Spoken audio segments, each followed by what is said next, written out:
Okay, I'm gonna, Let me start, Dick. sure, okay.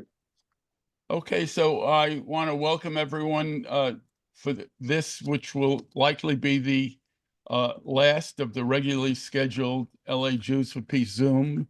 And we're very lucky to have Jeff Halper today. Jeff is one of the best analysts of the Israeli-Palestine situation. He thinks deeply about not only what's happening, but the meaning of things. And he's going to talk about those things today.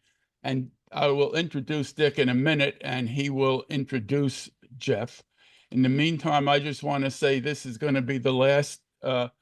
This is the last scheduled Zoom. We can our Zooms will end unless someone takes over. They can either take over fully or partially, and I will help do it. Uh, we have after we give Jeff's honorarium, there'll be $125 in our bank, which is just enough to pay for our website for another year. And if no one objects, I will just keep that. Our Zoom license will expire. With that, I will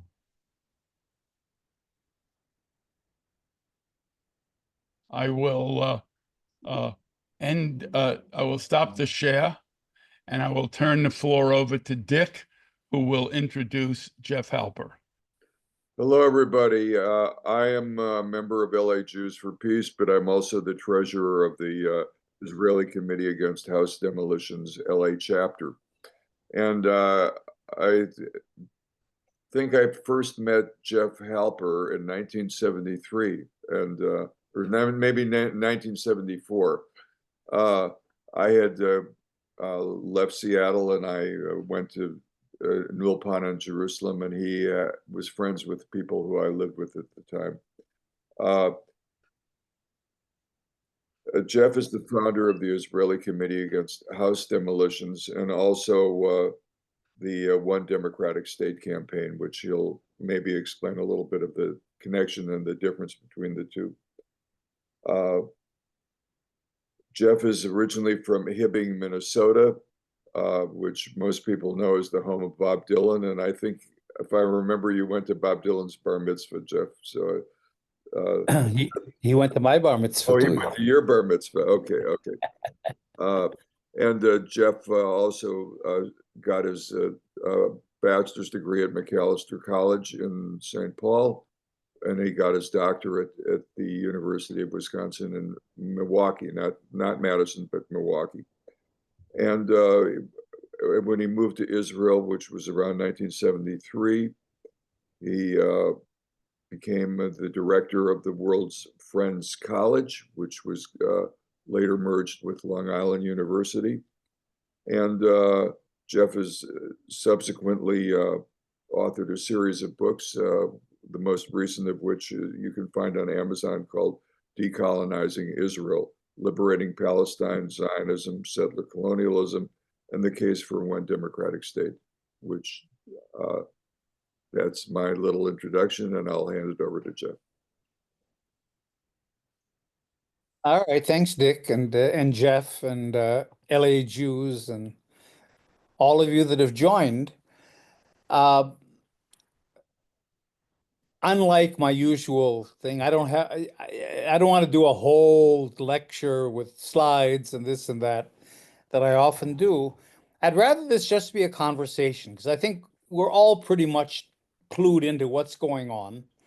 And I'd like to see myself tonight more as kind of a resource person, or someone that's here, someone that's studied the situation, and someone who's active, on the ground, especially with our Committee Against House Demolitions. So I think I'm a good resource person, someone who's very critical. I step back one step from calling myself anti-Zionist. I'm anti-Zionist in the political sense. I'm anti any kind of nationalism and nation state idea, and certainly an exclusive ethno-religious national state like Israel is conceived of. From that point of view, I'm anti-Zionist, in that Zionism is that kind of ideology, and it gave birth to what we're experiencing today. And my whole political that we can talk about tonight, my political direction is towards, replacing Israel and the occupation with one democratic state of equal rights for everyone, and to decolonize the whole Zionist enterprise. So I see Zionism as a settler colonial movement. But I say I don't like to use the word anti-Zionist. I prefer to call myself anti-colonial Israeli because, there is a connection between Jews and this country. I mean, this isn't like a British farmer gets up one day and decides to go to Kenya in order to get, free land and cheap labor and get rich or something. That wasn't the motive. I think there was a genuine motivation in Zionism. I think it got messed up with all the ethno-nationalism of Eastern Europe. But there was a school in Zionism, in the Zionist movement, that was called cultural Zionism. I mean, Brit Shalom was one of the main organizations of that group. Now, unfortunately, and that's the problem with the left and intellectuals everywhere, is that, you had the political Zionism, which were the Ben-Gurions and the military people and the fighting people, and they wanted power and they couldn't give a shit about Palestinians and Arabs. And they're the ones that prevailed, of course. That's the Zionism we know, that political, ethno-national, colonial, militaristic Zionism. The other school was people kind of like us, intellectuals, people on the left, thinkers, of course, that I think were right in their analysis of Zionism, but of course had no political clout. And so they kind of disappeared in a way. And that is, of course, the Brit Shalom people. And you have some of the star figures of the Zionist movement, Arthur Rupin, who was the head of the Palestine office in Palestine at that time, who was key to purchasing land. You had Henrietta Zold, you had Hannah Arendt, Judah Magnus, who was the first president of Hebrew University, Eliezer Ben Yehuda, no less. Some star, Martin Buber was a part of that. The philosopher Ernst Steinman from the Hebrew University, quite a few Hebrew University professors were a part of that. So it was a really significant body of thinkers. But unfortunately, again, they had the analysis, but they weren't built for the political tumble, and in a way became irrelevant. But where I'm going with this, and I write about it in my book, is that political Zionism won in the political sense. It became Zionism. It established the state. It established the army. It's done everything that's been done until today. But as we can all see, and I think Israelis are starting to see it too, even though they're not articulating it, is that it's really gotten to the end. It's exhausted itself. It has nowhere else to go. There is nowhere else that political Zionism can go with a Jewish state, and that whole idea of a Jewish state, but also, of course, with settlements, except to apartheid. I mean, there's only two. I think we're faced with two very stark options. One is we continue in the route of political Zionism, and apartheid is the only way out for them, because you have 7 million Palestinians in the country that's ruled by Israel. It will permanently be ruled by Israel. Even though Netanyahu and Trump are dreaming of real estate in Gaza and getting rid of at least 2 million Palestinians, that's not going to happen. So in a way, Israel is stuck with them. And the only way that Israel can be a Jewish state over all of Palestine, from the river to the sea, with 7 million Palestinians that it can't give citizenship to, is apartheid. And Israelis talk openly about that. And that's where I think, unless we all want to become Afrikaners, that's where political Zionism has exhausted itself. And I think that's immoral. it's certainly, I think, unsustainable as well, that direction. The other option is, again, going towards one democratic state that in many ways replicates the period before 1948, when the cultural Zionists did have a voice. And the cultural Zionists said, we're Zionists. We're here. We want to be in this country. We want to revive our national language. But, we don't need a state to do that. In many ways, they were almost immigrants rather than settlers. Settlers, like Ben-Gurion and the gang, were people that came to settle the country and take over the country and displace the Palestinians. That wasn't the agenda of a lot of these more intellectual cultural Zionists. They were more immigrants. They were willing to live with the Palestinian population and have a Jewish and Palestinian nationalism kind of develop together. And they thought they could revive a Hebrew culture and Hebrew language and all of that within the framework of either one state. It wasn't very clear. I mean, they didn't really spend much time really developing political alternatives. But the point I'm trying to make is that I think that that's become relevant once more. As political Zionism has exhausted itself, and it has nowhere to go except genocide and apartheid, cultural Zionism has become relevant again. So the question is, again, the same question that they were faced with before 1948. How do we reconcile Zionism in the sense of not a political ethno-national project, but more in terms of a revival movement, a national revival movement for Jews in this country. But at the same time, really coming to grips with the fact that this is a country, it is Palestine, it has a Palestinian majority, and how can we reconcile that? And I think it can be reconciled. That's the one democratic state program that we've kind of developed over the last few years. So I guess I'm saying all this to say that I'm very critical. I'm anti-Zionist, anti-colonial, and all of that, but I'm here. I've been in this country for 52 years now, as Dick has said. So I can't really say I'm not Zionist, but I'm Zionist, I would say, in this cultural sense, rather than in the political meaning that it's had. And I think that's an important distinction, and that has a lot of promise in terms of moving forward. So just maybe one more word, and that is, there's only going to be a political resolution to all of this. It can't be unilateral. Israel's not going to win from the point of view of genocide and apartheid and colonialism and so on. And so ICAD, my organization, the Israeli Committee Against House Demolitions that Dick is on the board of in the US, has always been political. We've fought against Israel's policy of demolishing Palestinian homes for now.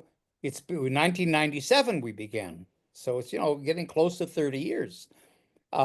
We've built almost 200 houses as political acts of resistance with Palestinians, not as humanitarian acts of good Israelis, helping out poor Palestinians or anything like that.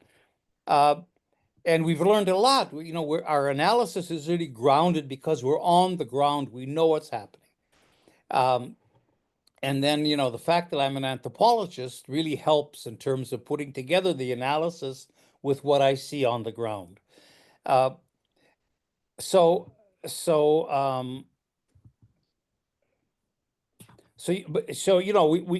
We've been active in terms of that, in terms of resistance with Palestinians, but we've always been political in that the issue for us, we're not activists in the sense that we're just going to go fight a house demolition and then we lose because the house is always demolished and then we go home and wait for the next time.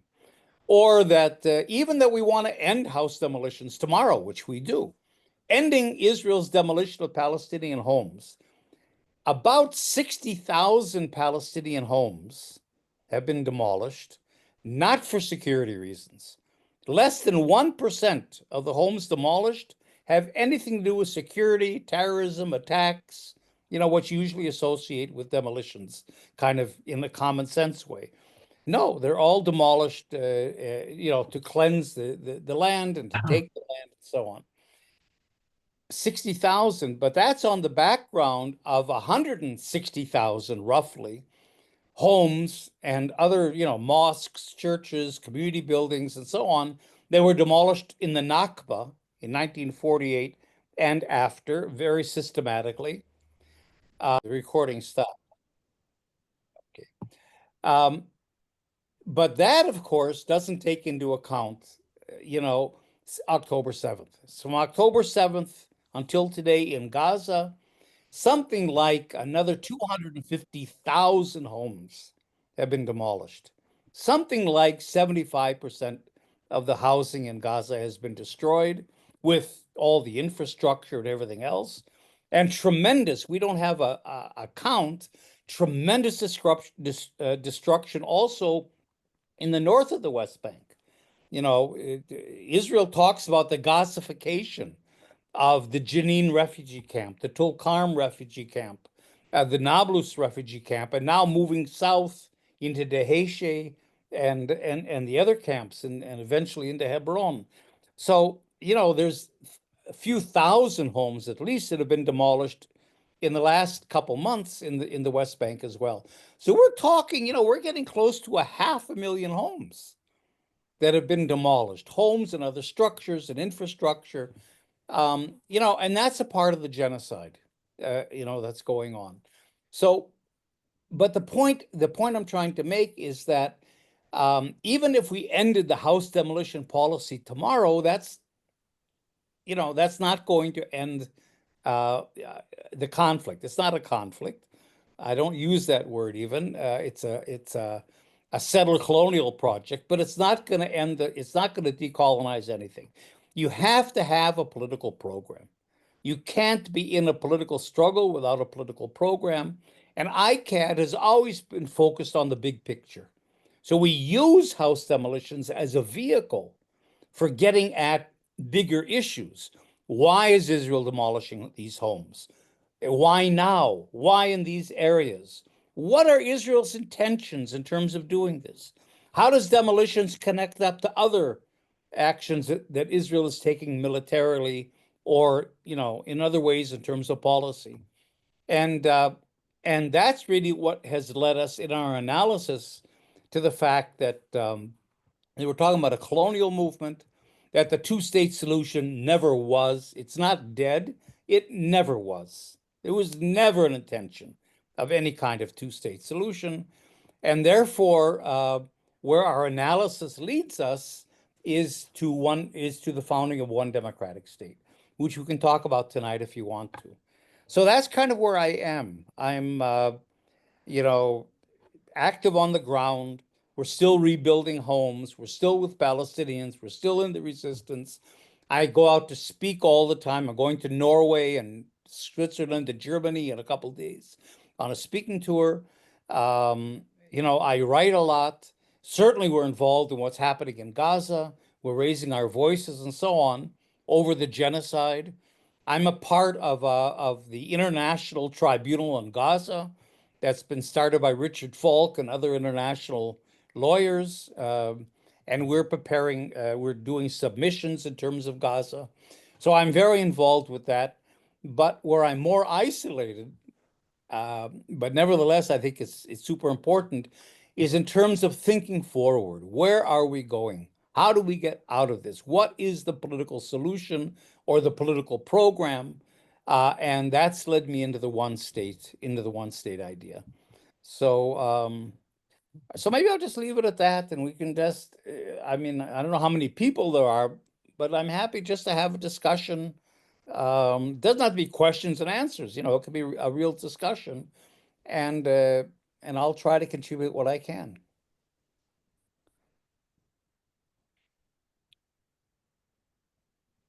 Who's moderating? Thank- Dick or thank Jeff you, or someone? Okay. I don't see Dick's on the call, but so I'll play moderator until, and Dick and I will sort of share this and you can call on people. So, anyone who wants to talk, please raise your hand. And I already see Gideon and Ellie's hands raised, and I'm going to go in that order. Gideon, followed by Ellie Levy. So Gideon, the floor is yours. Hi, Jeff. Thank you for this. I'm following what you're doing in Israel for many years. So where you're losing me here is discussion about Zionism. So when I grew up in Israel, I moved here when I was 31, 32. I never even I never thought about Zionism, let's say. I mean, for me, I'm an Israeli, first and foremost. And so I think most of the Israeli, when you ask them this question, if they're Zionist or not, I don't think they will have any Hi, everyone. any reaction, or they care one way or the other. Yes, that is every solution that you need to take into account that there are an Israeli society that exists for so many years, and they are not going to go away, and they don't believe in making Israel to replicate in Israel what's going on in Lebanon, for example. I mean, so I more, let's say, when you say your position is anti-Zionist, anti-colonialist, I think you're only talking with yourself, okay, in that sense. So there are many solutions. There is land for all solutions. There is one Israel democratic solution and all this. But how do you talk to the Israeli about it and say, you're going to lose your country? So what kind of solution you are offering these people? Because your dream is almost like Ben Gvir and Smotrich.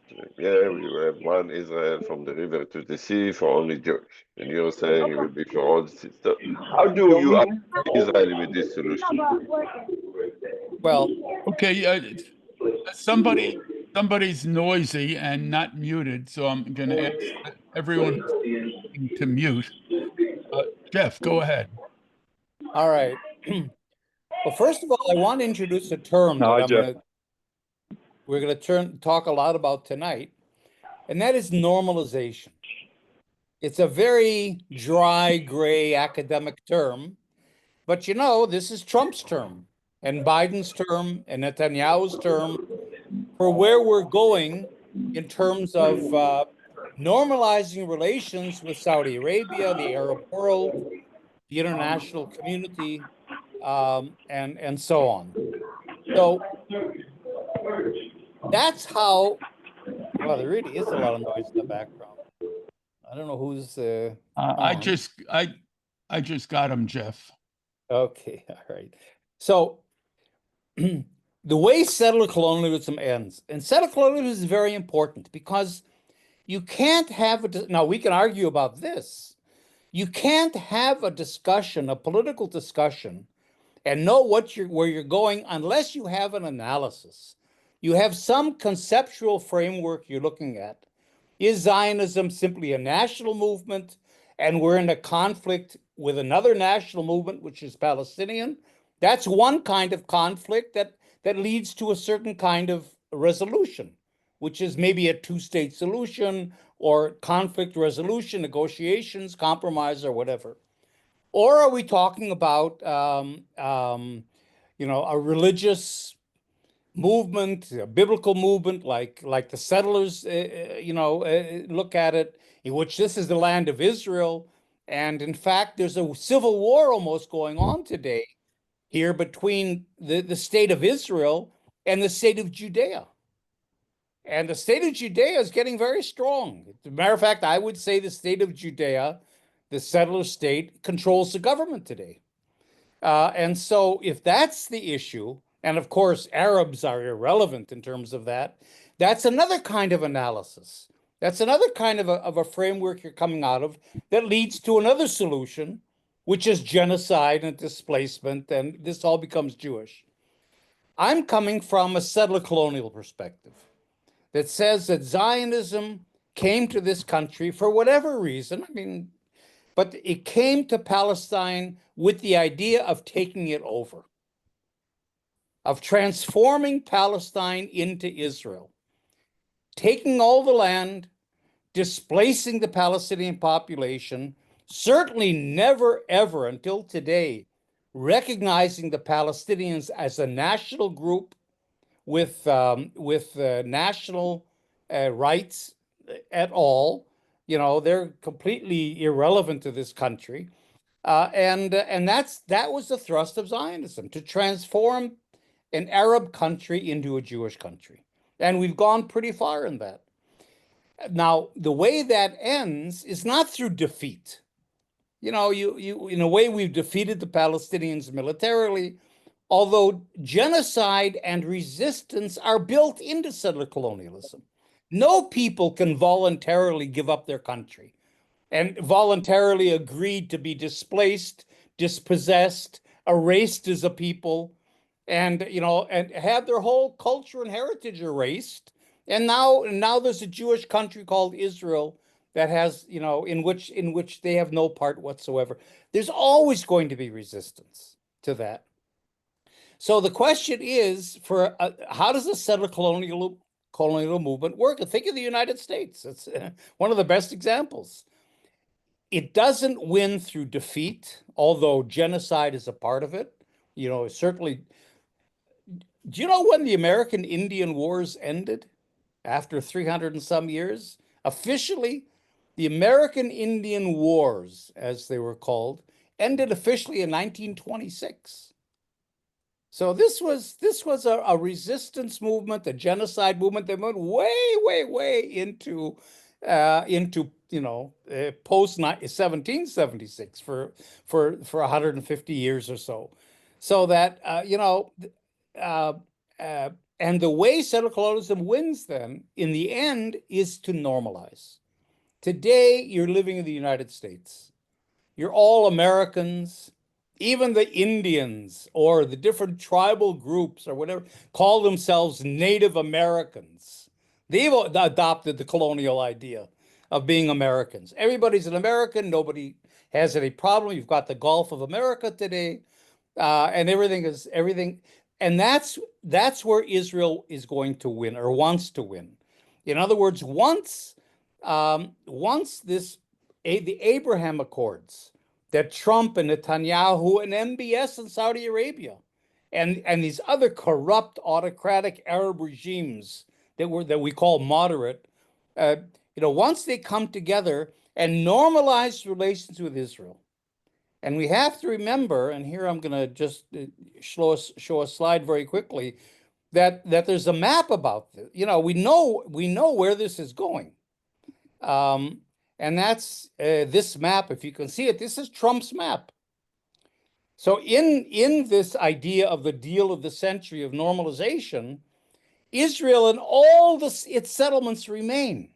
That's the colonial part. The colonial enterprise of taking over all of Palestine is agreed upon. It's normalized. It's okay. It's accepted by the United States and the Arab countries. And the Palestinians, now you need a two-state solution, right? Because, there are Palestinians that can't be accepted, and you don't want to call it apartheid, which it really is. And so you pretend there's a two-state solution. So, it's like Transkei. Transkei in South Africa was a state with a president and, all of that. The difference between the Bantustans in South Africa and the Palestinian Bantustan is the international community never recognized the Bantustans in South Africa.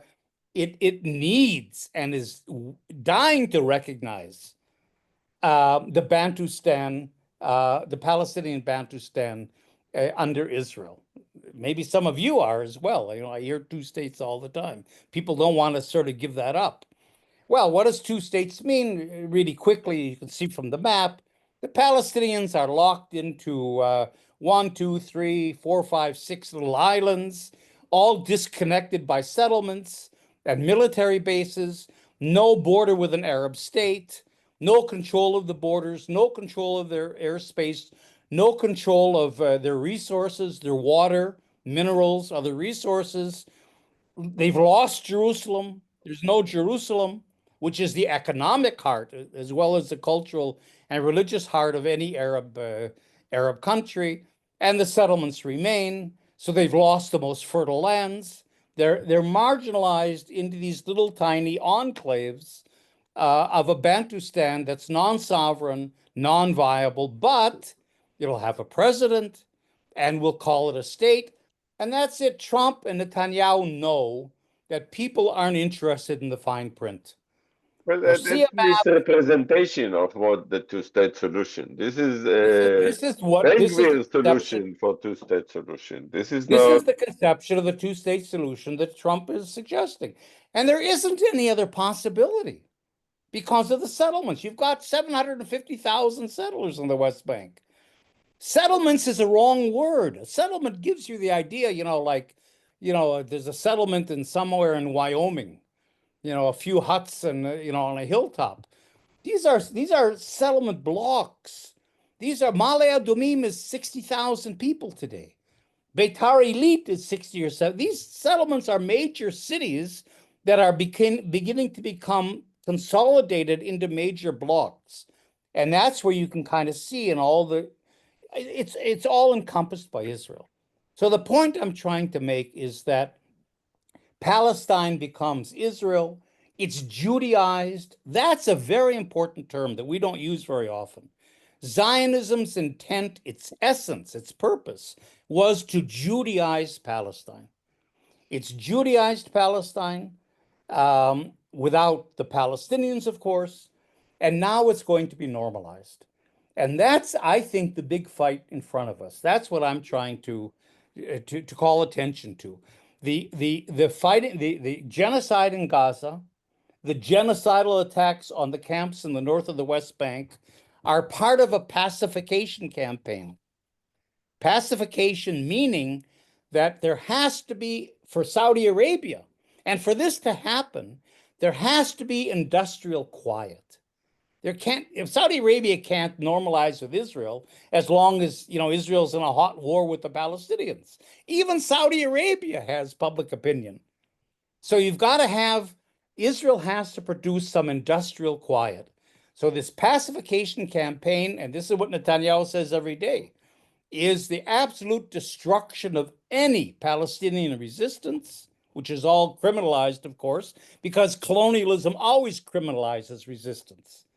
It's always because you can't admit the legitimacy of the indigenous population that's resisting because that undermines your own exclusive claims. And so that's really where we're going, is towards this. We're doing this pacification. It'll be over at some point in the next few weeks, in the next couple of months or whatever. And then with the industrial quiet that produces, then we'll have normalization, and then it's over. The point, and I'll end on this, the point of normalization is that there is no political struggle afterwards. Normalization is a closure. And nobody's talking to the Palestinians about this. In Trump's deal of the century with this map, that is still the map, the Palestinians were never consulted. No one ever went to Ramallah and talked to the Palestinians. This is a deal, a transactional deal between states. Israel, the United States, Saudi Arabia, the Emirates, Egypt, and so on, has nothing to do with Palestinians. And so, so where do the Israelis fit in? Just to answer Gidon's thing in a second, that's the whole point. Because the fact that Israelis are not aware that they're settlers. They're not aware. For example, it's forbidden in Israeli schools to teach about the Nakba. So how would you ever know about it?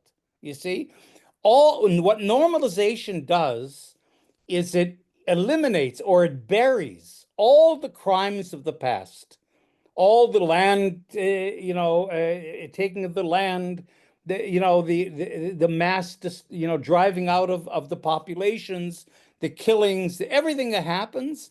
And you reach a point of normalization, and that's where you begin. So everything that happened before then is lost, and Israelis don't know their own history, and so the Israelis themselves have normalized this. Yes, this is Israel, and now we're normalizing the idea. I mean, Smotrich and Ben Gvir aren't outliers. We've normalized the idea among most Israelis that yes, Judea and Samaria. We don't use the word West Bank anymore. As a matter of fact, in an American Congress now, there's a bill going through to forbid the use of the term West Bank, to call it Judea and Samaria. So all this normalization works. This is all now Israel, and Israelis accept that uncritically. And that's the point I'm trying to make with Gidon. It's true. They don't think about Zionism. They don't think about any of this stuff because they're living their normal lives. And that's where October 7th comes in. All of a sudden, October 7th stands by itself. Here are innocent Israelis in a music festival in a kibbutz simply getting attacked by criminal terrorists. It was a terrible attack. I mean, don't get me wrong. But for Israelis, there's no context because we're normal. So it's like there's a music festival in Nebraska, and all of a sudden, criminals attack it. Some cartel attacks it, and it's a criminal activity. No, we're talking here about 18 years of a siege of Gaza.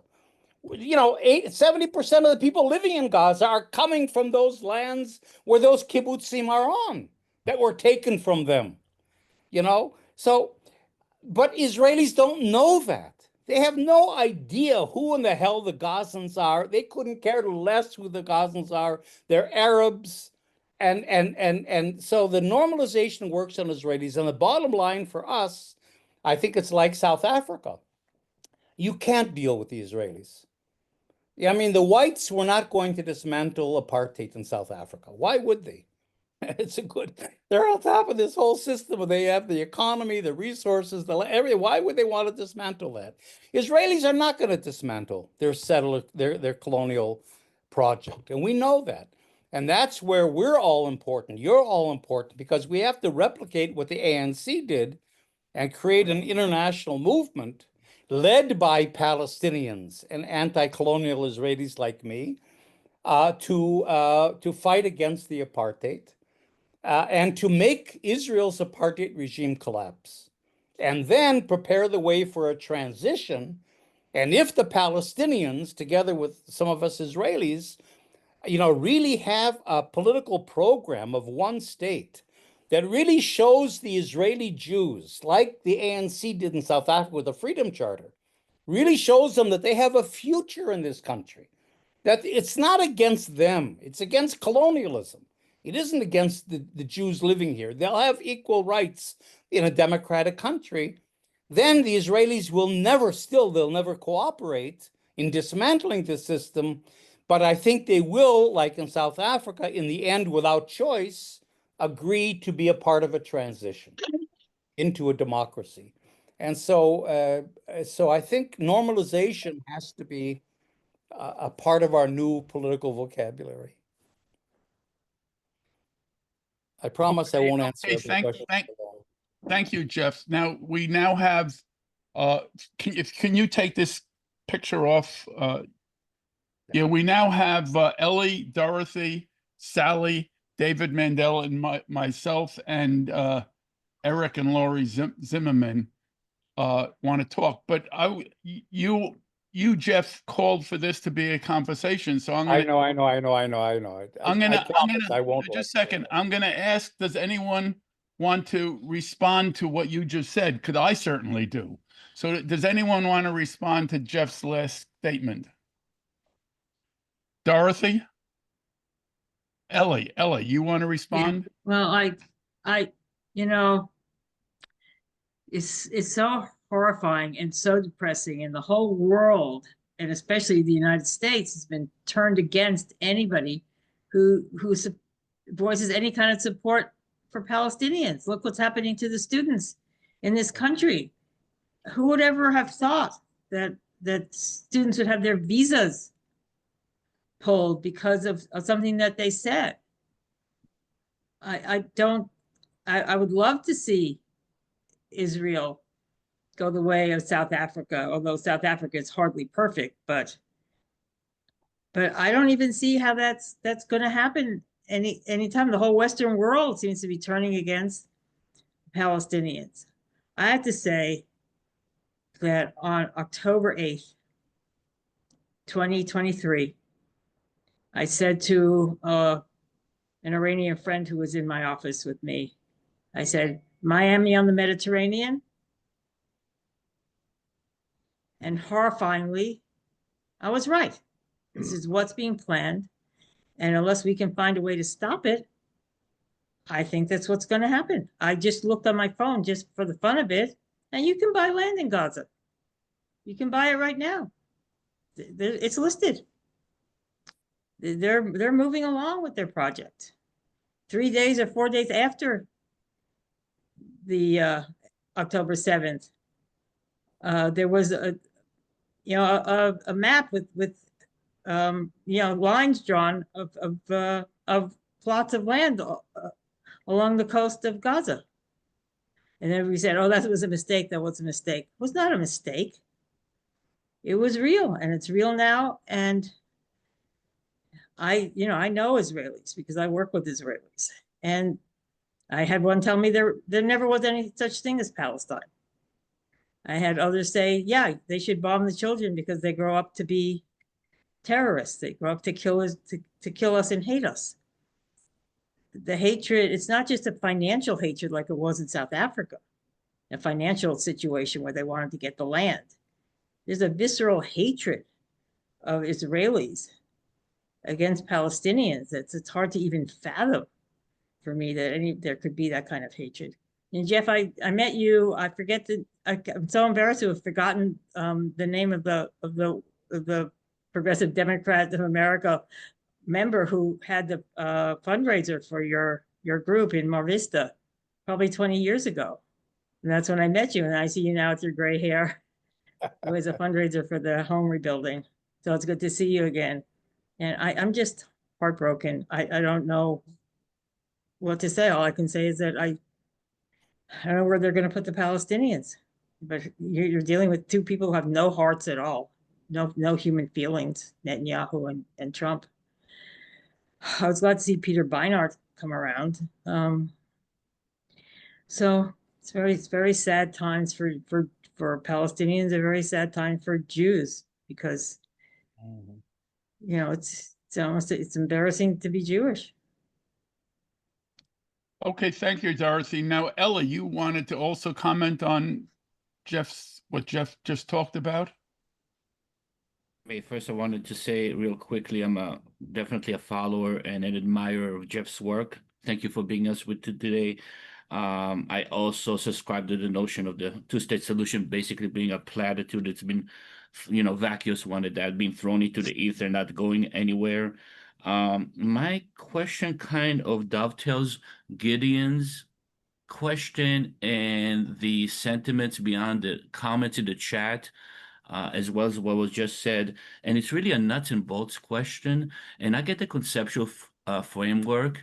And I also get the fact that we need something like, to borrow your words, an ANC replicated as it were. My question to you is with Israelis, most Israelis don't want to be with Palestinians. Most Palestinians don't want to be with Israelis. They kind of hate each other. And so that would imply that we have to have a solution from without, which necessarily puts in, the United States, right into the smack of the calculus here. And with our Congress and our president being fully Zionized, how do you get a replicated ANC to overcome such a, such a formidable structure such as a Zionist Congress? That's it. Okay, I'm going to give Jeff the floor to respond to Ellie and Dorothy, and then I have another comment on what Jeff said a minute ago. So go ahead, Jeff. Make one more quick comment. When I first October 7th happened, I said, what were they doing there? What were they doing a mile and a half from Gaza, where the women are walking around with their heads covered, and we have all these people doing drugs and listening to music and running around half naked. And I was just appalled that they would be that they would do that at such a, what happened to them is unconscionable. But the fact that they were there and they baited the Gazans into doing this, it's just, I have no words. Okay, Jeff, do you want to say something? And let me just point out that Sally, David, Lori, and Rick Chertoff are all lined up to ask a question. Go ahead, Jeff. All right. Well, look, there's two things that are very hard in this equation, Ellie, I think. One is that we're living now in Trump's world, that Biden completely, and the Democrats, at least so far, have taken on of a transactional world. I mean, when you're living in a transactional world, you have no leverage as civil society, as people with values, with an ideology, with a political program, because everything's a deal. And that's why this deal of the century, has nothing to do with the Palestinians. Because what do the Palestinians bring to the table? Who do you make a deal with? You don't make a deal with, you make a deal with people that have money, that have resources, that have power, that have something to give you. It's transactional. I mean, what in the hell am I going to do with Israel has a lot at the table, certainly Saudi Arabia and so. What do the Palestinians have? And so the problem is that all values and ideologies and things like human rights and justice and peace and all that, that's laughable stuff, and it all becomes a deal. So this is a question not just of the Palestinians. This is a question for all of us in a way. How do we? And I think you're all struggling with this. I know the hands-off thing going on in the States and the encampments and all of that. I think we're all struggling with this. And the Israelis. I mean, they're concerned about the hostages. They don't care about the Gazans. But okay, the hostages. I mean, that's an issue. You have hundreds of thousands of Israelis out in the streets. 80% of the Israelis want to enter this war that they know has no point to it anymore, and want the hostages to come back, and they have absolutely no leverage over the government. Netanyahu is a stable coalition, and he doesn't give a shit. So this is like in microcosm the problem we all have in the world. The governments sort of have their own powers, their own coalitions, their own lives, their own interests and their deals, and we're not a part of that. So how do we affect governments, I think, is not only an issue having to do with Palestine, it's an issue in general. Now, the other thing is that this has to be led by Palestinians. I mean, we can all be concerned, and you're doing great stuff in the States in terms of activism and solidarity, support with Palestinians. But what exactly the political program has to be articulated by, I mean, not all Palestinians, but a critical mass of Palestinians, and I think supported by some Israeli Jews as well. And that's very hard. You see, that's another part of the equation that's hard. I can't begin to convey to you the degree of suppression that the Palestinians are living under here today. I mean, you're starting to get hints of that in your own world, as Dorothy's been saying. But even, inside Israel, the Palestinian citizens of Israel, they used to have a little bit more latitude for organizing, speaking out, having meetings. I mean, today their position is this much better than the West Bank. There's tremendous suppression. And of course, you have this really weird situation of Israel having conquered the Palestinian Liberation Movement. I mean, the PLO and the Palestinian Authority are today collaborators with the Israeli regime. So now the Palestinians, have to fight two sources. of occupation and oppression, including their own so-called leadership. And there are efforts today to try to revive a PLO in defiance of Abu Mazen and the others. We do have our political program that was formulated by Palestinians. There's always been support for the one state among Palestinians. I don't agree with the idea that we both hate each other. I don't think Israelis hate Arabs. We call them Arabs. I think they just don't give a shit about them. It's like indifference can sometimes be worse than hate. And I think for Palestinians, they've always been willing to live with Israelis. I mean, even today, with all the genocide, and it's true. I mean, you're beginning to get hatred. You're beginning to get this idea that I never want to see an Israeli. Don't talk to me about a future of coexistence. You're beginning to have that, but still, the Palestinians here know that they have to live with Israelis, and they're open to that. So I don't think there's a symmetry here.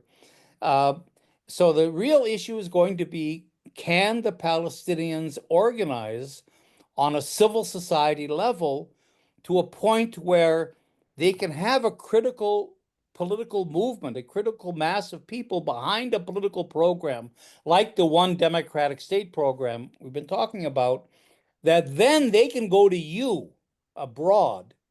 They're not going to go to the Israelis. Forget the Israelis. They'll bypass the Israelis. They'll go to you and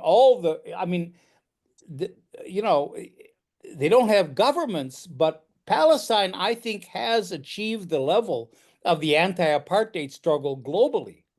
So if they can mobilize civil society globally around a political program, that's a lot of leverage.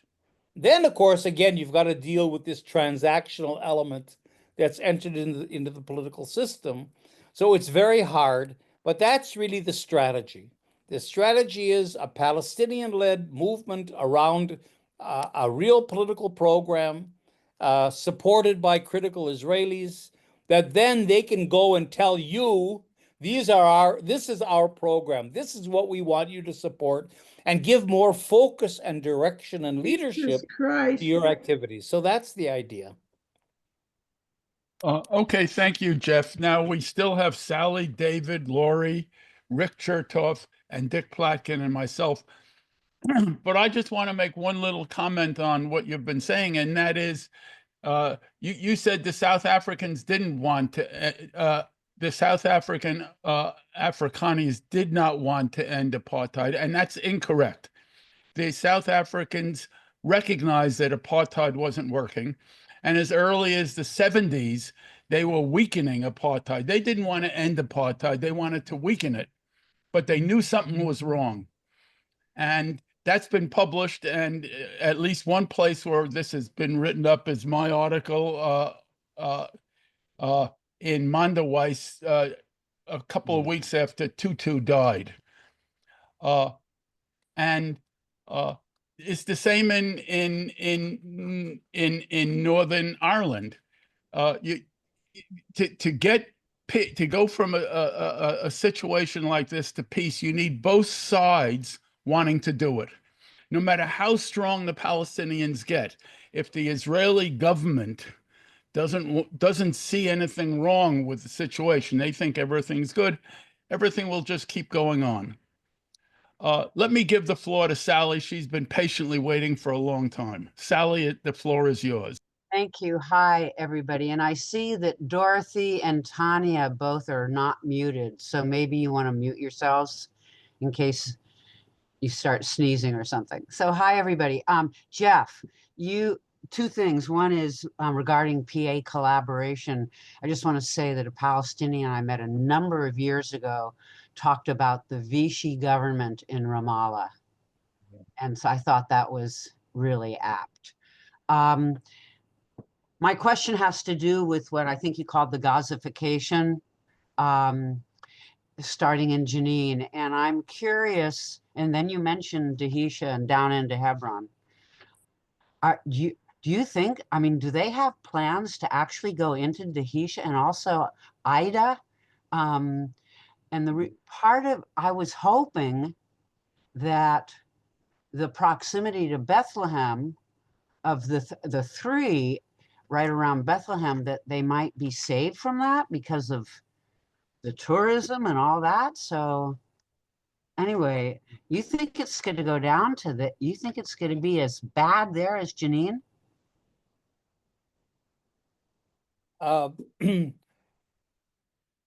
Well, you know, the Israeli army in the last couple of weeks has leafleted Dheisheh.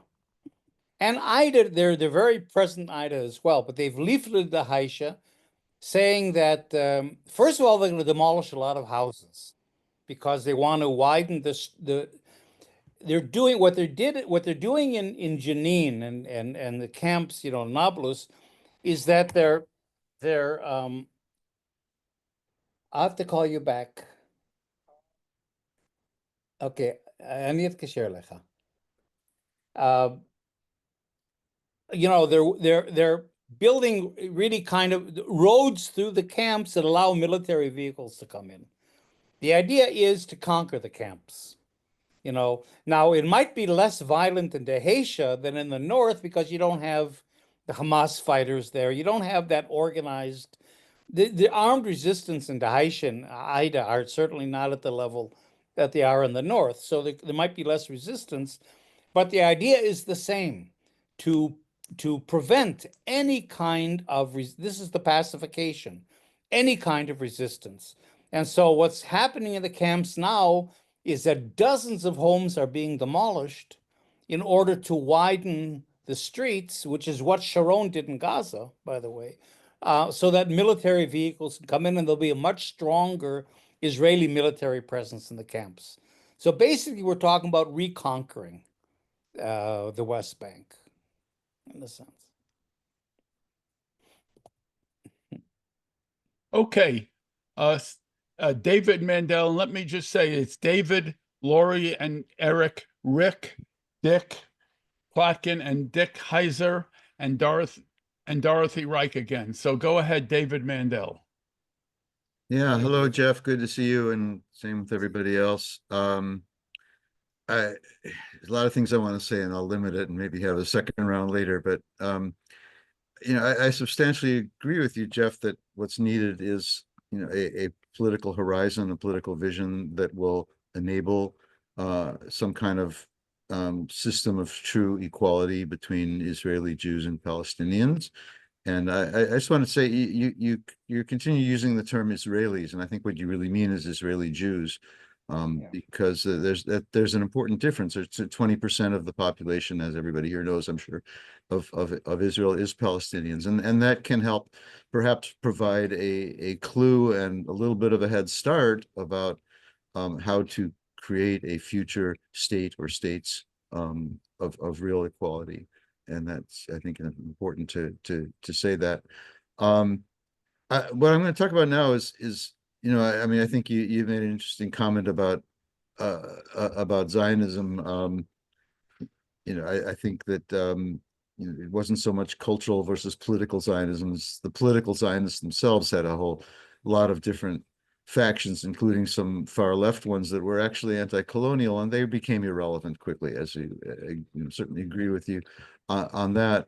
But I think it's important to recognize that Zionism has been transformed into something totally different.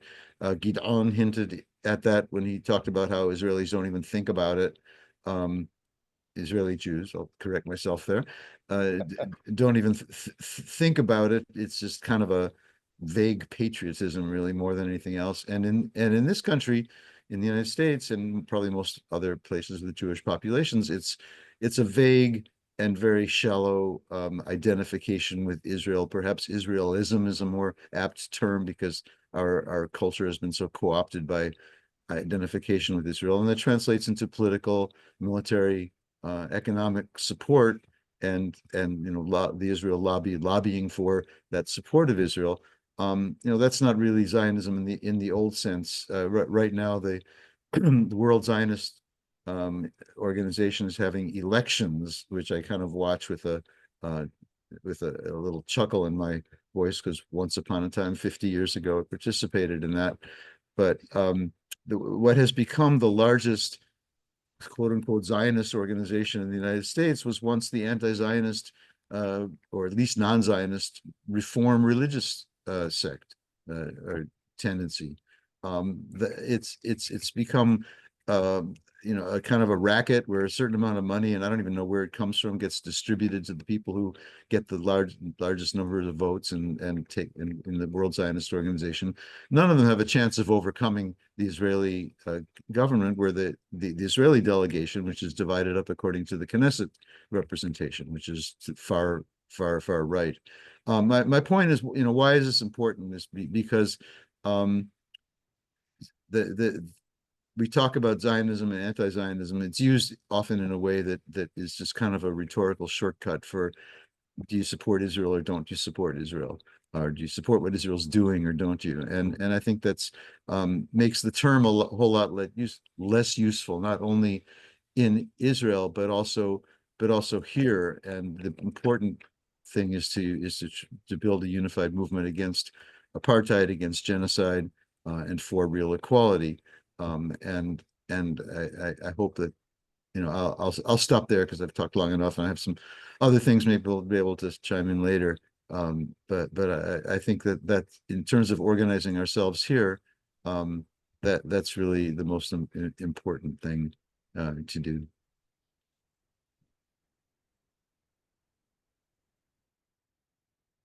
Jeff, do you have anything to say, or do we go to Laurie and Eric? Let's go to Laurie and Eric. I'm trying to control myself. Okay. So there's more time for discussion. There you go. Laurie and Eric. I guess it's Eric.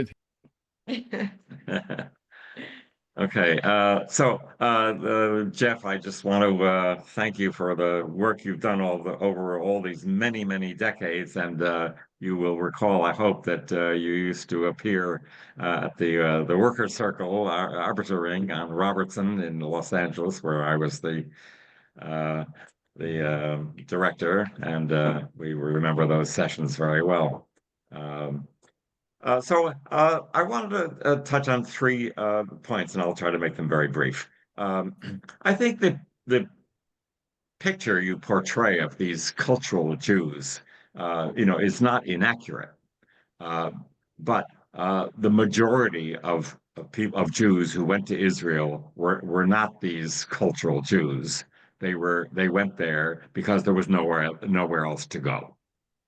And that applies to the Ashkenazi Jews after World War II, England, France, the United States, Australia, New Zealand, any place that Jews might have wanted to go, were not open, at least not in large numbers.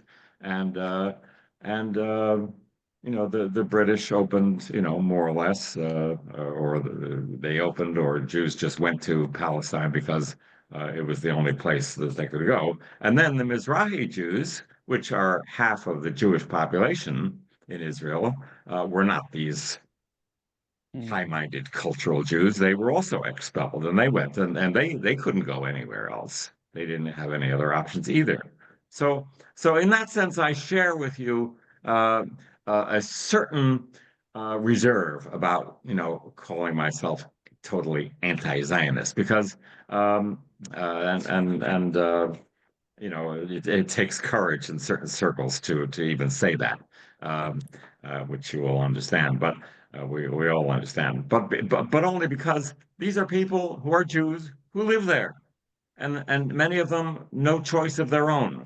They just wound up there. And of course, now they're children and grandchildren and great-grandchildren. So it's not that they're so much Zionist. They just are Jews living on this land.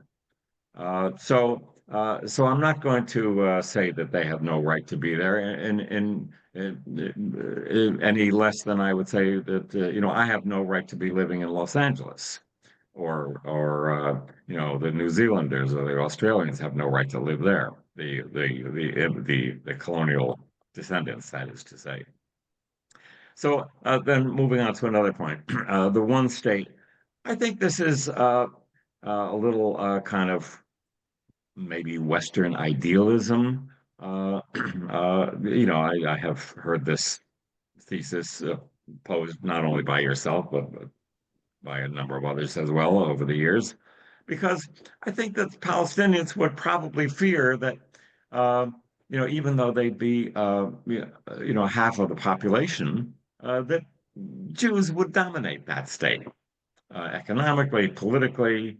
It's not going to, return the land.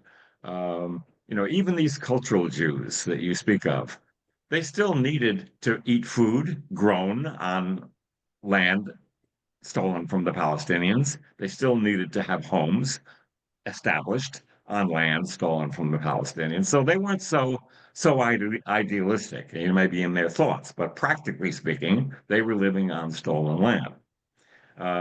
So I think that fear of one state is one of kind of erasure, and I don't think most Palestinians would buy it. I have some understanding of the Communist Party of Israel position, which is two states, as you well know. My understanding of the current situation is that there is so much distrust and enmity. You say there's not hatred, but I might dispute that, between the two cultures, that each has its own national pride and dignity, and as maybe this is the last we will see of the nationalist movement of the 19th century, but the Palestinians, they want their state too, and they want their own rulers. If they're going to make mistakes, they'll make their own mistakes. And I don't think that I had never seen that Trump art of the deal map before, but that is not the only way one could set up a Palestinian state. Other maps could be drawn as well, which would be fairer, and possibly there could be some displacement of some of the settlements, the Jewish settlements in there. So I think that for those reasons, the two-state solution, which has world support. I don't think the world is talking about one state in Israel-Palestine. I think the world has been committed since Oslo, at least, to two states, and everything should be done to effectuate that. I'll stop with that. Okay, Jeff, do you want to come in now, or we've got 4 more hands raised? Well, let me just say really quickly, because I won't get into this, we can talk about it, is that the two-state idea, again, comes out of an idea of conflict, that there's an Israeli-Arab conflict or an Israeli-Palestinian conflict. There's two sides, and the sides have to somehow come together and compromise. But if you're looking at it from a colonial point of view, the settler-colonialism was unilateral. The whole point of Zionism, and I think until today, was to transform Palestine into a Jewish country, and without any, the native population was irrelevant to that.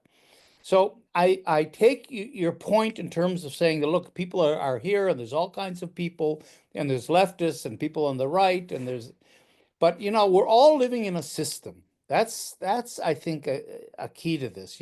For example, we're all living in the neoliberal system. We hate the system we're living in, but we're all driving cars, and we're all doing all kinds of things we know hurt the environment, and we're all consumers, and we're all buying books on Amazon or whatever. I mean, we're trapped in it, and you've got to change the system. If you want any kind of new, in other words, as long as there's a colonial system here that runs the country, and its structure and logic is, this is a Jewish country for Jews, and Jews dominate, and we have the army, and we have the legal system behind us, and we've taken the land and everything else, there is no way out of that. In other words, the two-state idea, is just nonsensical. That's why I said it was never in the cards. The idea of, I mean, Judea and Samaria, if you get into Zionism, whether it's religious Zionism or national Zionism, that's the heart of the land of Israel. That's not, you know, the geopolitical map that we see, you know, makes sense in terms of two states. Here's Israel on one side, and here's the West Bank on the other side. And with, you know, and Gaza could become somehow, you know, with a safe passage or whatever. And and the West Bank and Gaza can be detached, and you have two, maybe not equal two states, but you got two, all that kind of stuff. But in fact, if you look at the way Zionism, and again, all Zionists really look at it, Judea and Samaria is the heart of the whole thing, and Jerusalem. You know, they'd rather give up Tel Aviv, a lot of them, than the West Bank. And that was and so Zionism's purpose was from the river to the sea. So I guess what I'm saying is that the reason the two-state solution is just impossible is because it goes against the whole idea of what Zionism was, you know, was all about. Not only as an ideology, but the way it's been structured. We already control the whole country. It's over. I mean, there is no way to go to push it back and somehow get you know, the Palestinians still have no leverage, are not recognized here at all. And so I think the only way out is to decolonize. That's the term I'm using, not to compromise, not to negotiate, not to pretend that somehow Israel's going to leave settlements. I mean, you can't get 20 people off an outpost. You're going to get 60,000 people out of, and you can't work around these settlements because they've been, years ago, I developed this concept of the matrix of control.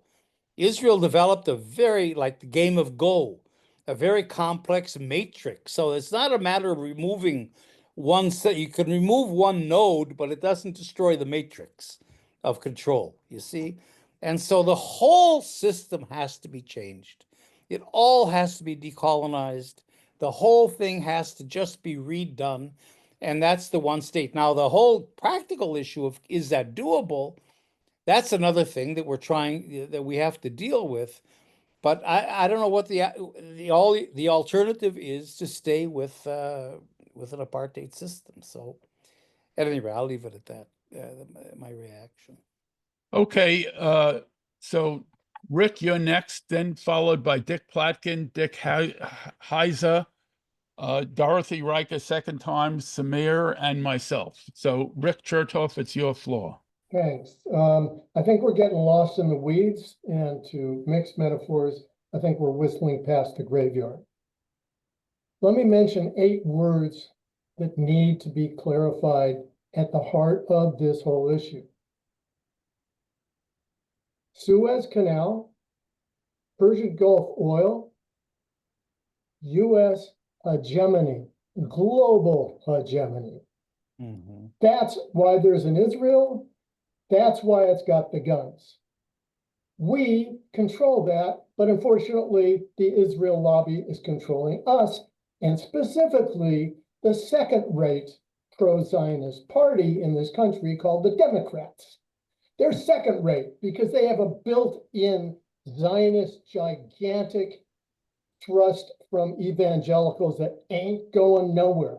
However, in the Democratic Party, things are changing fast. They're changing in the Republican Party too. If you look at the latest Pew polls, they're changing from 15 to 20 points against Israel in both parties, in youth more dramatically than older people, but all of it's changing quick.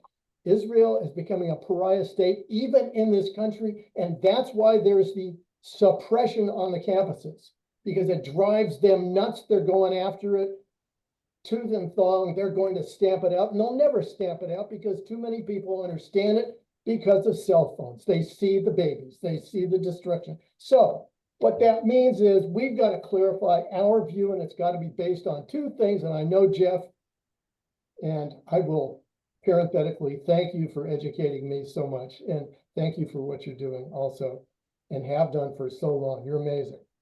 But justice, and equality. That's what we are about.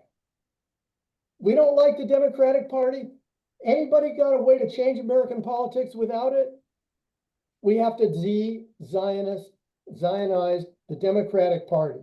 I know that's an uphill climb, but the constituency is already in that direction and moving fast. So the only other thing, well, I will digress in one little thing, and Eric, forgive me for disagreeing with you. It's not the right to live there any more than it's the right for me to live in Sherman Oaks. It's the right not to have the right to kill my neighbors, not to have the right to do ethnic cleansing. That's the right that violates us as humans, not the right to live here because, you know, the San Gabrieleños used to live here. Yeah, we can do something for them if we can do it, you know, if we can find them and we see them and they so forth. Yeah, that's a great process. But in Israel-Palestine, there will never be peace unless there's justice. There will never be justice if there isn't equality. And that is up against the empire. Empires, you know, if we had Jeff Cooper here, he'd tell you back from the Peloponnesian Wars, they're ruthless. But we do have levers of public opinion here. Maybe not for 3.5 more years, but they're there. We have to figure out how to get to the media and how to unseat the Zionist politicians and put some pressure on them. That's my 3 cents. With that, I mute. Okay, thank you, Rick. Jeff, did you want to respond to that, or should we go to Dick Plotkin? No, I think that's almost an intra-American discussion in a way. I mean, so I'll leave it, but I appreciate the comments, certainly.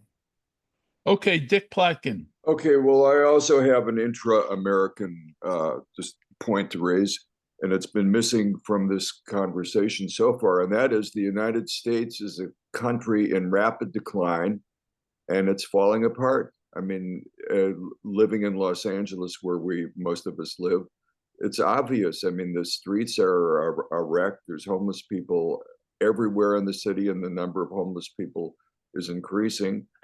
And the question I have is, how long can the American empire remain? And Israel, much of what you've talked about today is dependent on the United States. I mean, without the United States continuously supplying weapons and money and so forth to Israel, very little of the oppression of the Palestinians would remain. So it's kind of a race against the clock, really, on the part of Israel, to try to solidify what you call normalization before the boom is lowered. And I just wonder how that factors into your analysis. The fact that you're from the United States originally, and when you left the United States, it was the imperial power in the world. Now it really is not that case anymore. It's a multi-state empire, or multi-state world with China and Russia and Europe. Well, not Europe so much, but definitely China. So how does this factor in to your analysis? The role of the role of the United States. Well, you know, I wrote my book, War Against the People, that tries to deal with with this issue, and I start the book talking about how does Israel get away with this, and certainly the point I'm trying to make in terms of I tried to make in terms of following the threads in terms of Israel's military, security, policing relationships, is that Israel has created a whole network that goes way beyond the United States. You know, Israel is the #2 arms supplier to China, 2 or 3, depending on the years, after Russia. Israel is the #2 arms supplier to India. You know, India loves Israel. Israel has relations with all the Arab countries, even if there's not diplomatic relations. I mean, it's everywhere. Israel is really everywhere. I have I don't know if I have it right here, but it doesn't matter. The whole map I have of Israel, just because it's every country wants that. That's really what's driving, in my view, the normalization. I don't think Saudi Arabia would care about Israel. They're certainly not Zionists, but Saudi Arabia wants Israel's protection against Iran. It wants its protection of its oil. Saudi Arabia wants to become an economic hub, and Israel is kind of a mediator because, through Israel and AIPAC, don't think that AIPAC only deals with Israel as Israel. AIPAC pushes Israeli interests, and that is, for example, if Saudi Arabia wants to get arms from the United States, but it's sanctioned because of its human rights violations, it's Israel that goes into Congress and says to Congress, no, we think you should sell arms to Saudi Arabia, forget the sanctions, because Saudi Arabia is going to normalize with us. And they create a whole scenario in which Saudi Arabia is able to evade all these sanctions and really begin to become an economic hub. So Israel has a lot of leverage. It's very clever. And you really see it, I think, with the BRICS. We look at the BRICS countries, which is now extended into like 12 other countries, as the alternative to the global north. BRICS was supposed to be the global south. They have their own development bank. They have their own institutions. They're trying to de-dollarize the world and have a new currency, the BRICS countries. But if you look at each one of them, they're all very much in Israel's camp. I mean, they're not any different than the United States.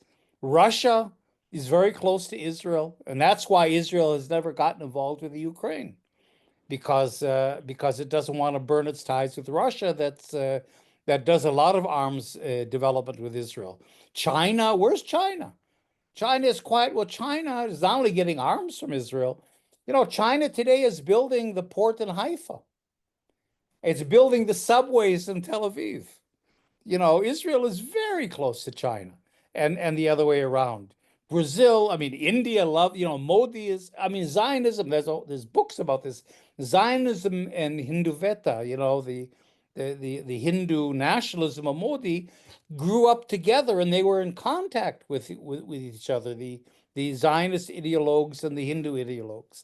So that's the problem, I think. It's not that, I don't think Israel's dependent on the United States. I think if the United States went down the drain, Israel could easily pivot to China, and it would be welcomed to China, into the Arab world, into the BRICS world or whatever. So I think that it's true that in the global south, there is an identification with the Palestinians. I mean, you see that in General Assembly votes. I mean, public opinion and certainly governments in the global south are not pro-Israel. But at the same time, when you come down to the actual governments and the people in power, they need they need the Pegasus of surveillance technology of NSO. They need, Israel is its niche is what I call war against the people. It's surveillance, it's policing, it's domestic control, really, and counterinsurgency, of course, and all of that. And that's what these governments of the world need, these repressive regimes that want to stay in power. And that's Israel's card. So that's what really makes it hard. It isn't that, that's the problem in this transactional thing as well. There's no countervailing force. It isn't like you can go to the BRICS countries or go to countries that are against the United States and use them as leverage like you used to do during the Soviet Union days, the Cold War and so on. You don't have that anymore. And we're all living in this neoliberal system, and it's all state capitalism. From that point of view, I think Dick is right. And so, Israel, I don't think, Israel would really, I really don't think it's dependent on the United States in any way. I think it enjoys American support, and it gets a lot out of it, but I think it could very easily survive, a post-American hegemony world. In this multipolar world you're talking about, Israel does very well, I think. Well, just one rejoinder, and that is the weapons. The U.S. supplies 70% of the weapons that have been used in Gaza. Yeah. I mean, you know, I'm not aware that Russia or China or India have supplied weapons to Israel, or, you know, I mean, so it's U.S. weapon systems, and they're not doing that well. I mean, compared to other, you know, compared to Russia or China. I mean, so. Yeah, but I think Israel doesn't. I mean, I think Gaza is more of a laboratory. I've written about that. It says it's kind of a laboratory. I don't think they really. I mean, it's great to have the American weapons, the 2,000-pound bombs and all that stuff, but Israel could deal with Gaza with its own weaponry if it had to. I think the Americans get out of this laboratory where they're testing their weapons, and that's what is behind a lot of it, I think. Anyway, that's maybe another discussion. I don't know. Okay. Dick Heiser, how don't you pronounce it? Heiser. Heiser. Thanks for letting me participate. And then I'm going to go to Samir, because Dorothy spoke once already, and then to Dorothy, and then myself. Oh, so go ahead, Dick. Yeah, I've heard about Marwan Barghouti, a Palestinian leader who has been compared to like a Palestinian Mandela.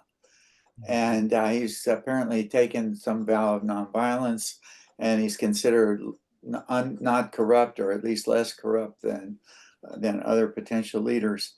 But that sounds like that would be a pretty good outcome if it's true. What do you think? Well, I used to know Marwan before he was in prison, and you know, I haven't stayed in touch with him. You can't do that, but you know, with his case and everything, Marwan really is one of the few leaders that, you know, really does have a transcendent possibility of becoming a leader. You know, of all the factions that are all polarized against each other and so on, with Abu Mazen and everything else, he is a unifying figure, Marwan. I think he's universally respected. And he was instrumental in putting together, there's a very important document in 2006 called the Prisoners Document. You know, you say, you know, where's the Palestinian Mandela? Well, the Palestinian Mandelas are in prison, or they're dead. But, you know, those that are still alive are in prison. That's really where they are.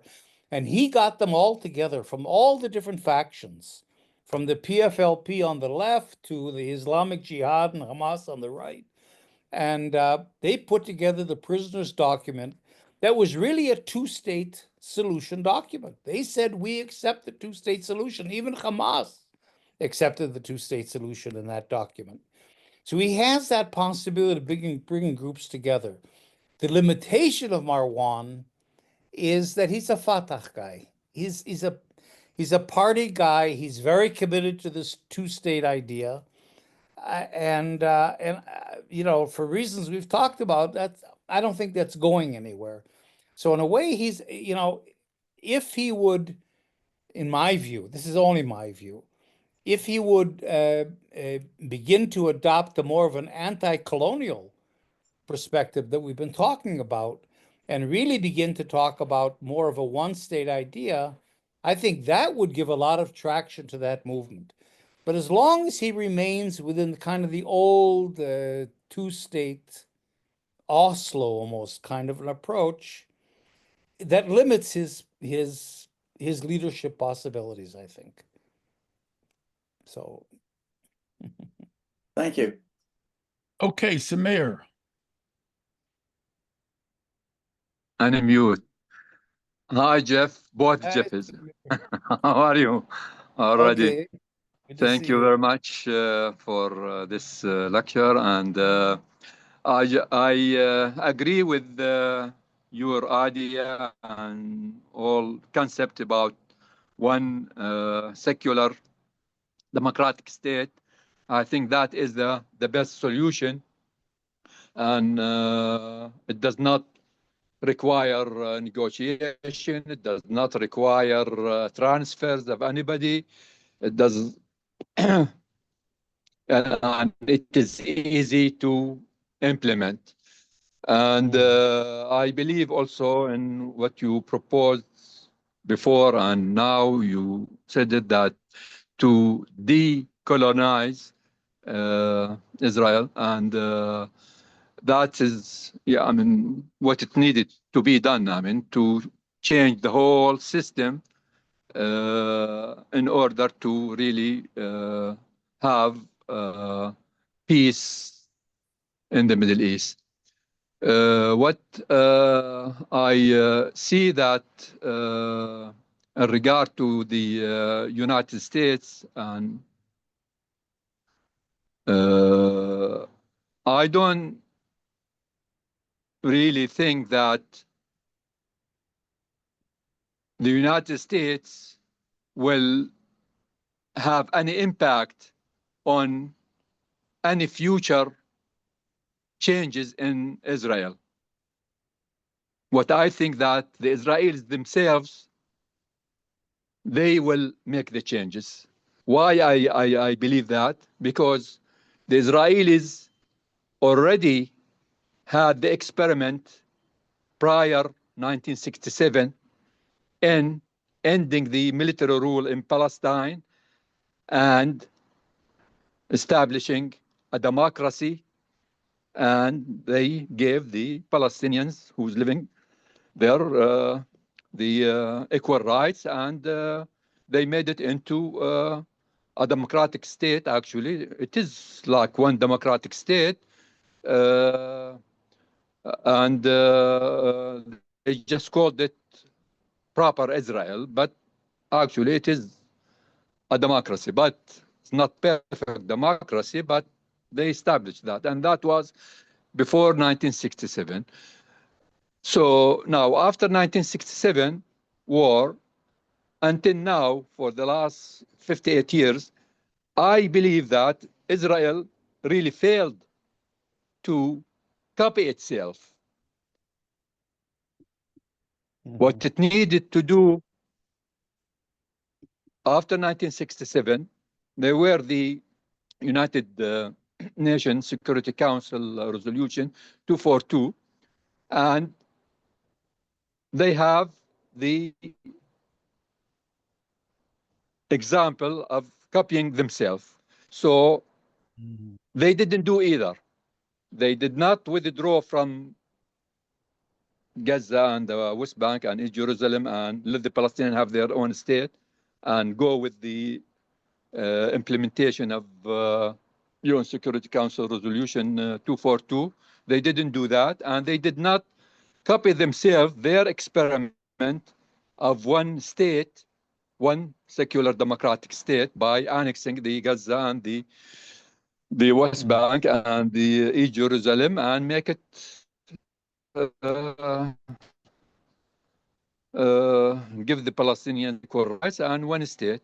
And that would have been fine. I mean, anytime for the last 58 years, they could have done it. Even now, they still can't do it. And it is for the to say that the Israelis, or I mean the Zionists Israelis, they think, oh, then it will change the balance of Palestinians to the Israeli Jews, but that is not true. In reality, there are, I mean, right now in historic Palestine, 14 million people, 7 million are Israeli Jews and 7 million Palestinians. So if they live all in one secular democratic state, it will be 50-50, which is perfect democracy. And it will work very nicely. So, I mean, to claim that, oh, I mean, it will be dominant by the Palestinian, no, it's not going to be dominant, because, I mean, the system, you give them the rights to the Palestinian to vote. Okay, they vote to the Knesset, they elect their members. So it will end up, I mean, if you have 7 million and 7 million here, it will end up like 50-50. The Knesset will be 50-50. And that's the parliament who will elect later on either a Palestinian or Israeli Jew, doesn't matter at that time. I mean, it's democratic state, whoever.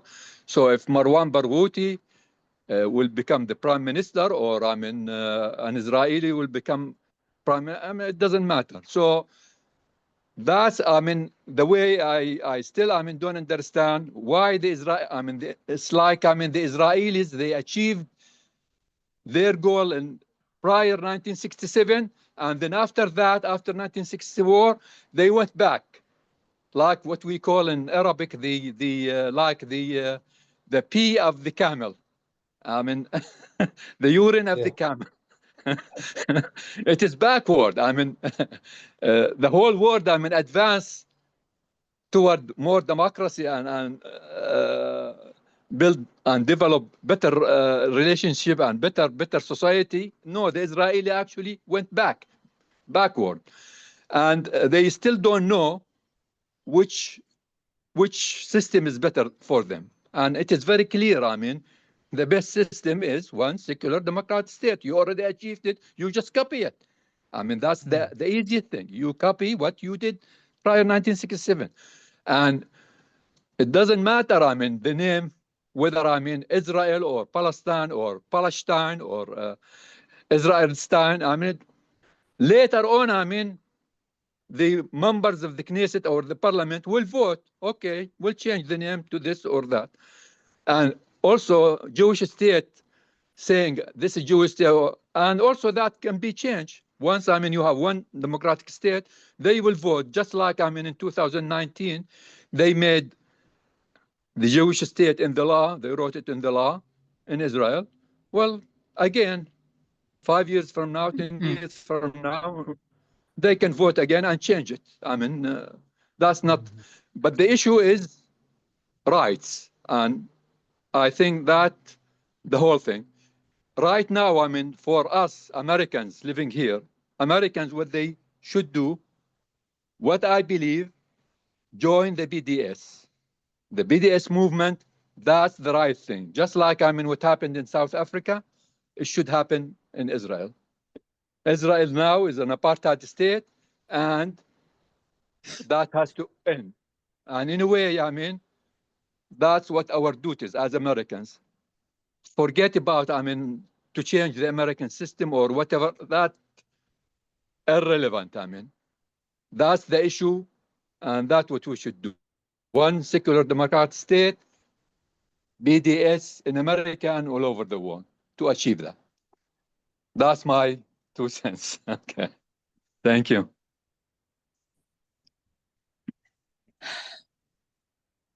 Okay, thank you, Samir. Jeff, did you want to respond to that, or should we go on? No, all I can say is, you know, an inclusive name for the new country would be Palestine. If you spelled Stein, S-T-E-I-N. Think about it. Oh, okay. I thought, Dorothy, you had your hand raised. I did, yeah. Well, at least I got one smile these 2 hours. So I just want to give a shout out also to Rick. Remember, Rick, about 20 years ago, we showed that movie, Something 101, that showed how the Israelis were taking over Palestinian land, and we tried to convince a bunch of progressive Democrats that they should side with the Palestinians. Interesting story. So the girl who came with her boyfriend, his Israeli boyfriend, who debated you, broke up with him and became a rabid supporter of Palestine.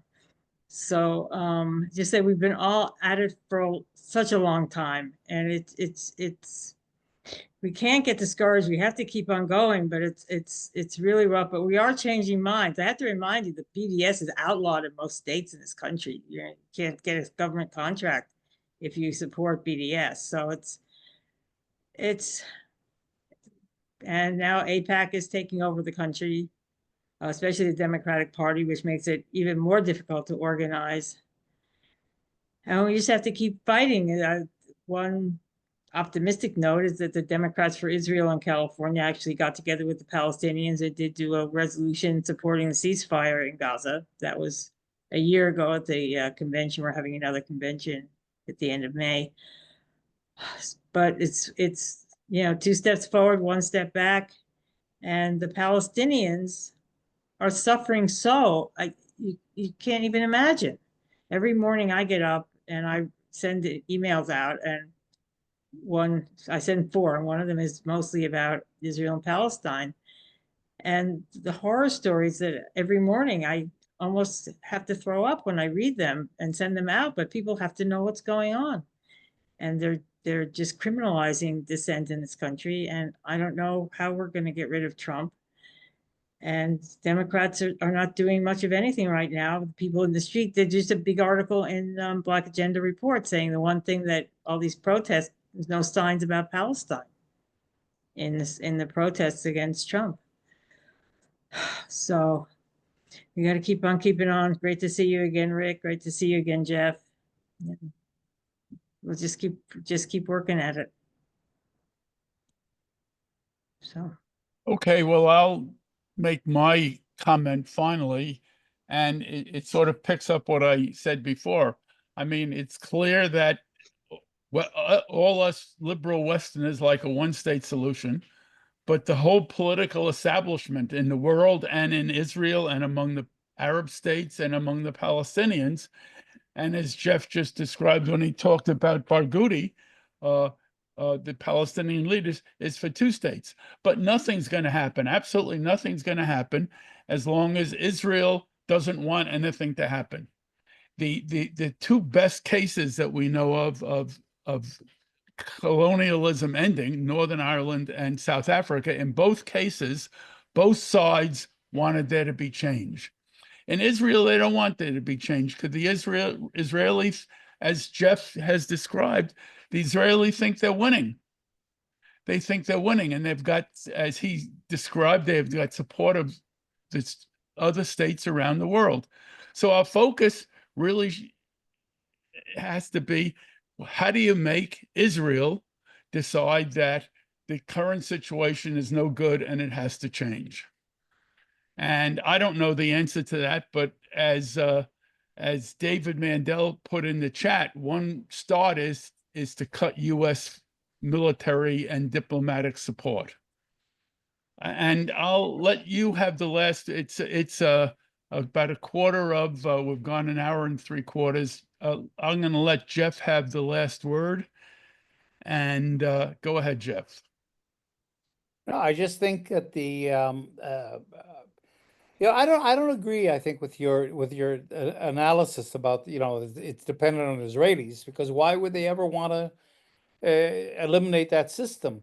In South Africa, I think you kind of touched on this. It's a contradiction.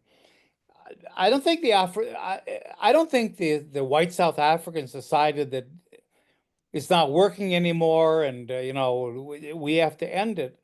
I think the business people certainly felt that way. But what changed, it wasn't that they wanted to, it was that the system became unsustainable.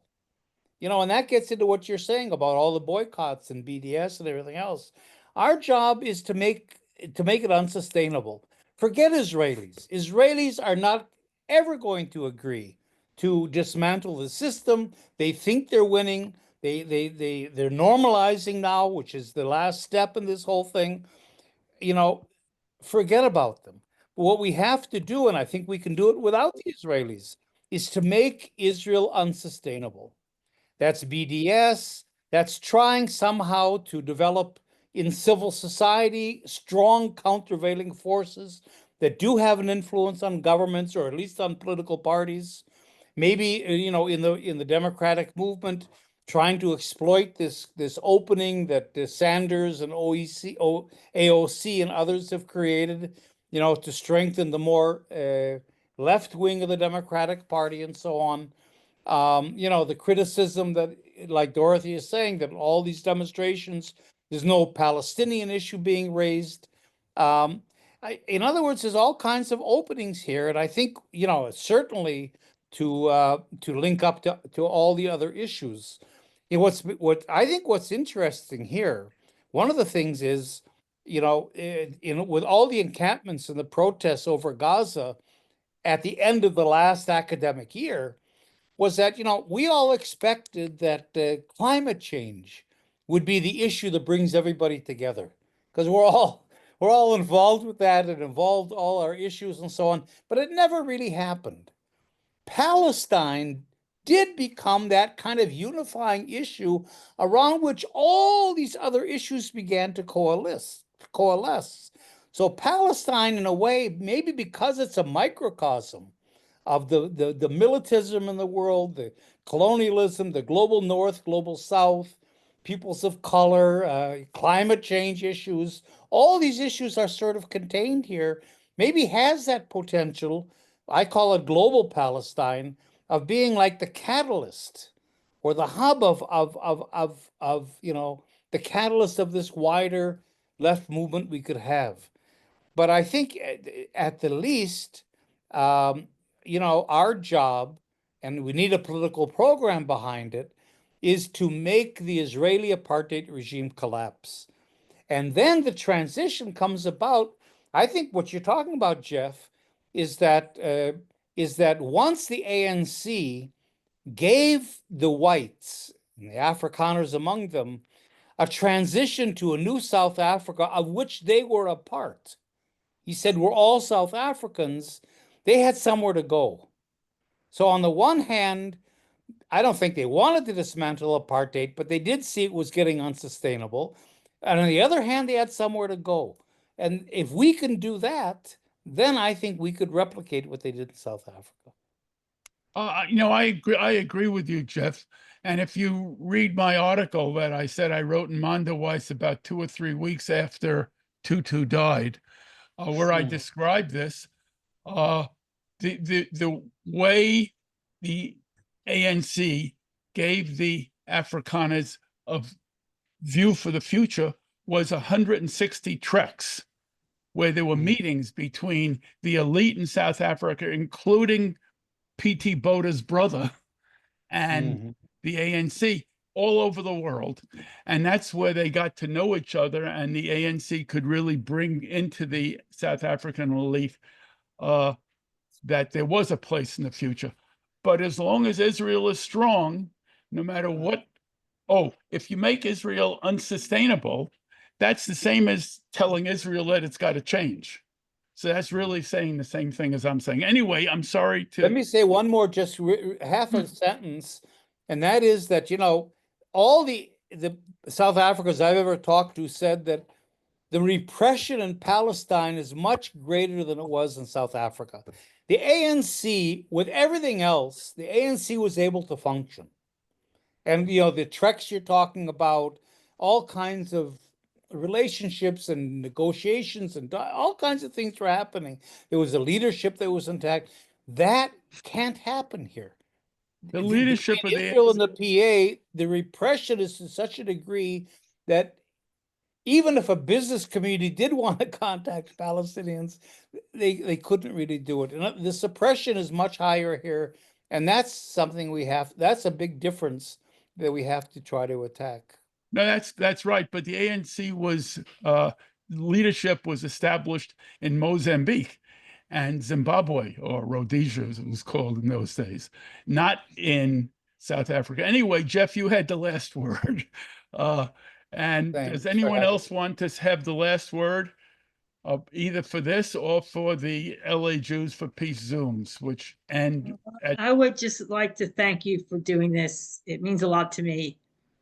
I need this, so I hope you can keep doing them. And it's great to see Jeff, and it's great to see Rick and the rest of you. And it's just hard to keep on with the work without having community like this. What's causing you to stop having these programs? They've been really helpful, Jeff. Well, this is the 77th, and this has had a larger attendance than any we've had in a year or two, or in about a year. And, I just need, if someone would work with me and do the scheduling, we could keep going. But I really, I've carried this on my shoulders, and I don't want to do it anymore. Would you put your email in the chat? My email is, I'll put it in the, I'll put it in the email that I'm going to send out with the recording. I will Beautiful. put it in there. Okay, I thank everybody. Thank you all for inviting me. I really appreciate it. One Thank you for point, coming. people asked about when there will be a recording up. Usually it's up within by tomorrow morning, Jeff. It should be up in a two hours or so. 2 hours, okay. So that I'll send it out. We have a couple different lists, so I'll send it out so people can respond to the recording if they didn't catch the live version. Okay. Thank you. Thank you. Okay. Thank you. Thank you so much to both Jeffs, Okay. Jeff Halper and Jeff Werner. Thank you so much. Okay, All right. thank you, Jeff. The struggle continues. Thanks for your good work, Jeff. Keep it up. Okay. Yeah, thanks, come back again, Professor Halper. Okay. We all like right. you. Bye. Thank you all. very much. We'll see you some. And Jeff, are you gonna stop next month, or you're gonna continue until you find some replacement? This was the last one unless someone wants to step up and Oh no. Do you know Esty Chandler? do I know Esty? Of course. Maybe she would take over. She's Or no. is that crazy? Is that crazy? Why? What's wrong with Esty? So busy though. You ask her to take over, I will give it to her. Why is everybody laughing? I mean, I know she's a little That's out, right. but she's She's a hard worker. And she's a hard worker, Talk but her maybe into she it, has. and She's too busy, too many things on her hands, maybe. always ask a busy person. I think a Yeah, group of 3 people. but she'll be good. Yeah, if she wants to do it, she'll be good. I agree. I can text her and try to call her and see if I can get her. Yeah. She has your contact Yeah. information, Jeff? Dorothy, I would suggest not asking her to take it over. I think a group of 3 people Okay. parsing it out. Before I Okay, forget, well, we Jeff can-